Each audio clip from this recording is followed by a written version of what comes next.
This week on The Rock, we discuss the history of the rock outside of our school. Next, we talk about the new play coming up, Farce of Habit, a murder mystery. Finally, we talk about The Walkout.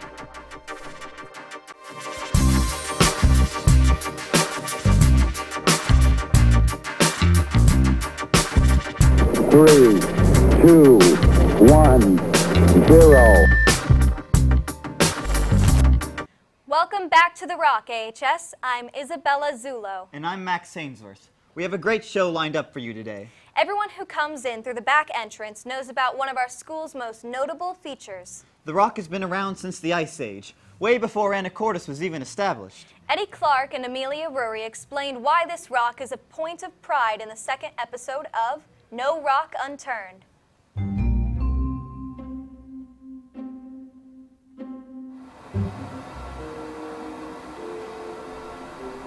What is the significance of the rock?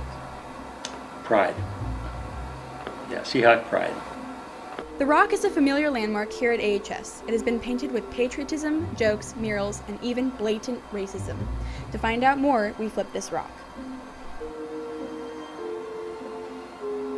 The first location, it's a glacial erratic, meaning that it was deposited when the sheet of ice from the glacier 15,000 years ago started receding. Boulders would drop from the melting ice and land on the ground, and that's where you see them as a geographical feature. Yeah, that rock is granite, and there is no granite on this island. So all those white boulders you see, sort of in the north-south direction along D Avenue, are all cousins of that rock. And it was perhaps in that location of the site of the original high school. We don't know. It was certainly moved for the home ec room that Gibb noted. And then it was moved again in 1974 from when they constructed the new high school, and they moved it northward to its present location. After the rock was discovered at AHS, students began to paint it. We wanted to see how it all began. I know it was there in 1976 because that is the year my dad graduated, and he actually got in trouble for painting the rock because it was very similar to here. It was the year before that they were getting a brand new school, so they were tearing down the old school.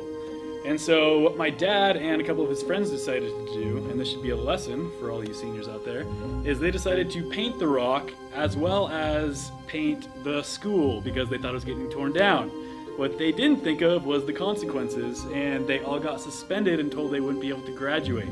So what happened was the janitor came, pulled them out of class, gave them a paint bucket, and they painted over their own painting to the original paint of the school, and were able to walk in graduation. So my dad blames the rock on almost not graduating.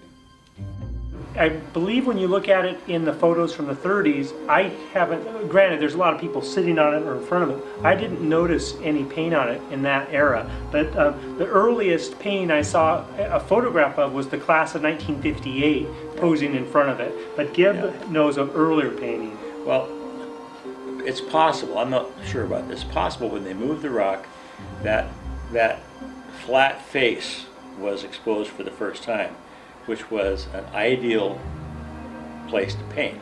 So it may not have been painted a lot before about 1955, but it was painted a lot in my juniors. Did I ever paint the rock? Yes, we did.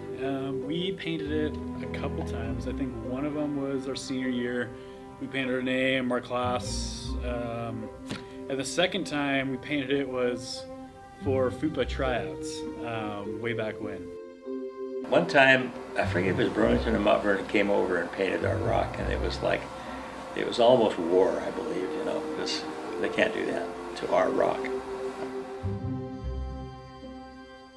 The familiar landmark once called the Senior Rock was senior territory, which was usually contested. As a school, we have strove to put our message where it will be seen. That was one mighty fine segment. Wait, why do you have an accent? Why do I have an accent? Well, it's rather fitting since the opening show of Farce of Habit is this evening. Zane Butler and Maddie Herron made a piece showing why y'all should show up for a grand performance. Tonight is the premiere of the play Farce of Habit. The cast has been through some hardships, with another cast member having to leave, but they've pushed through and are putting on a great show. Let's see how their hard work has paid off.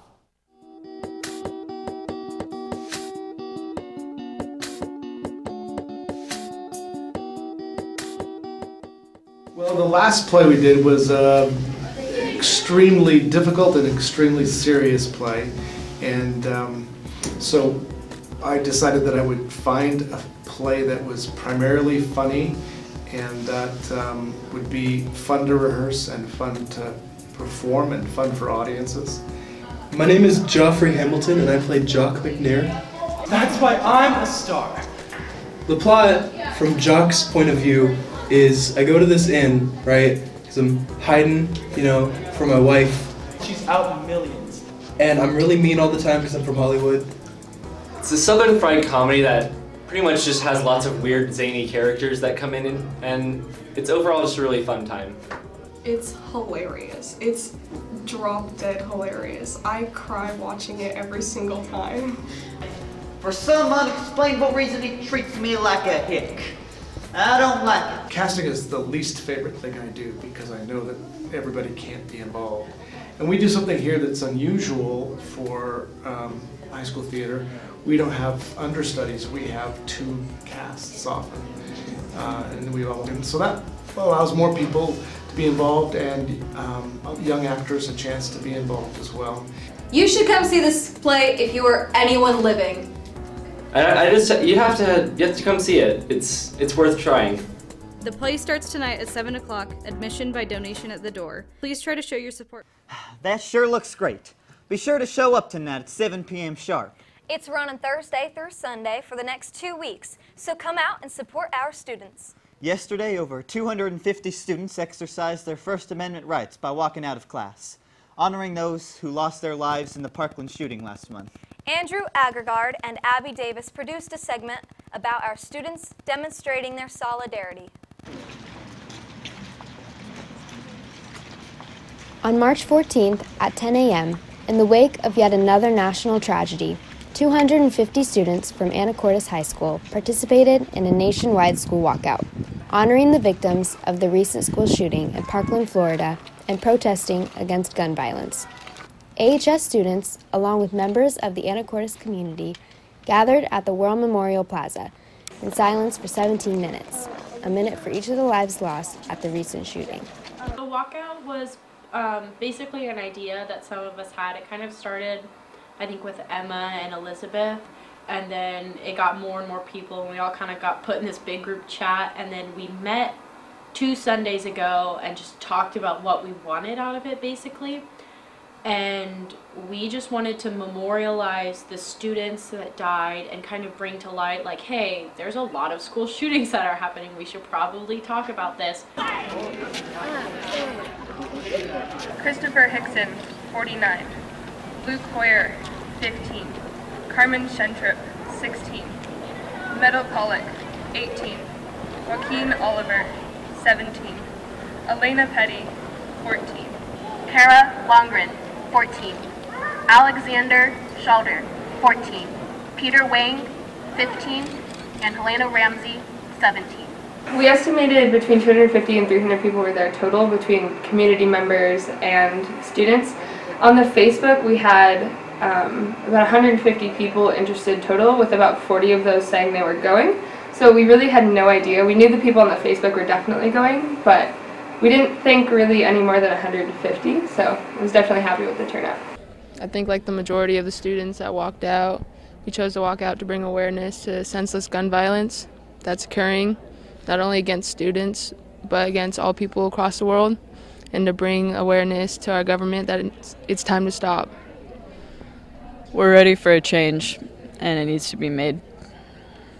One of the key things that Moms Demand Action has worked on is education, and I think that having this many people aware of the gun violence issue that we have in our country is huge. And in a small town like ours, where we are in Highland and we are geographically just small, we can do a lot. We can educate our families in a way that bigger cities might have more challenges. This event has made our community know that we will not stand for further death. We can let our nation know as well. April 20th is when the real action takes place. We are having an event with a voter registration drive, and if you're under 18, we will have booths where you can contact our representatives and make your voice be heard. There will also be a march in Seattle on March 24th in collaboration with the March on DC if anyone wants to and is able to participate.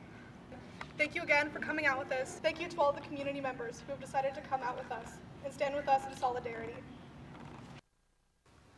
That's the end of our show today. Next week, we'll be running segments around Atlantic salmon farming, Navy SEAL training, and cerebral palsy awareness. If you have any questions or suggestions, be sure to send them in to therock@asd103.org.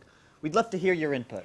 Also, seniors, make sure to vote on prom royalty and top 10 outstanding. Voting will end tomorrow at noon. If you have any questions, email ahsyearbook@asd103.org. With that, I'm Isabella Zulo. And I'm Max Sainsworth. And from our rock to yours, have a great day, AHS. Next week on The Rock, we take a look at a recently passed law that may threaten the jobs of fishermen in the Puget Sound.